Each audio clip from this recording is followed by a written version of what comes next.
দেশ জুড়ে বন্ধের মুখে সর্বভারতীয় বেসরকারি কোচিং সেন্টার। দুর্গাপুরের সিটি সেন্টারেও একই অবস্থা। টাকা ফেরতের দাবিতে বিক্ষোভ অভিভাবকদের অভিযোগ, ছাত্রছাত্রীদের ভবিষ্যতেও এখন অনিশ্চয়তার মধ্যে। আগাম কোনো বিজ্ঞপ্তি না দিয়ে হঠাৎ করে বন্ধ করতে চাইছে কোচিং সেন্টার। চরম সমস্যার মুখে পড়তে হচ্ছে তাদের। এক অভিভাবক পম্পা মণ্ডলের অভিযোগ, ভর্তি ফি বাবদ মোটা টাকা নেওয়া হয়েছিল তাদের কাছ থেকে, কিন্তু এখন বলছে ক্লাস হবে না। এ নিয়ে ছেলেমেয়েদের ভবিষ্যতের অনিশ্চয়তার কথা জানান তিনি এবং মোটা টাকা কিভাবে ফেরত পাবেন সেই নিয়েও তিনি জানান।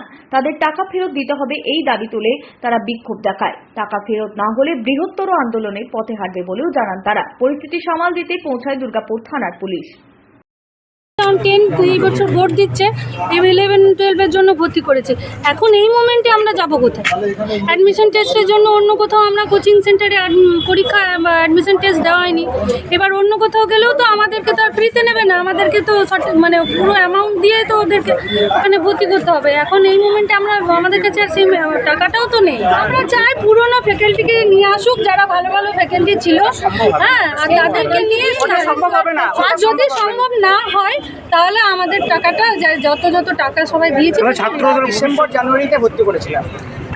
ভিড়জি কর্তৃপক্ষ জানতো যে ভিড়জি বন্ধ হয়ে যাবে, আদার্স সেন্টারগুলো বন্ধ হচ্ছে, জেনে শুনেও তারা ডিসেম্বর জানুয়ারিতে আমাদের কাছ থেকে অ্যাডমিশনের জন্য টাকা নেয় এবং জানুয়ারি 10 তারিখ পর্যন্ত ওরা টাকা নিয়েছে। প্রত্যেকে অনেকেই আছে যারা 2 লাখ টাকা পর্যন্ত দিয়ে রেখেছে। আছি আমাদের ছেলে মেয়েদের কি কেরিয়ার হবে আমরা এখন বুঝতে পারছি না। কি চাইছি আমরা এখন আপাতত যেটা চাইছি সেটা হচ্ছে যে আমরা যে টাকা দিয়েছি সেই টাকাটা যেন অবিলম্বে আমাদেরকে ফেরত দেওয়া হয়। সনাতন গড়াই, 99 নিউজ বাংলা, দুর্গাপুর।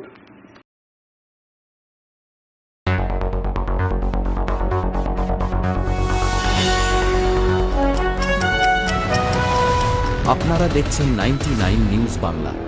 বদলাবো আমরা।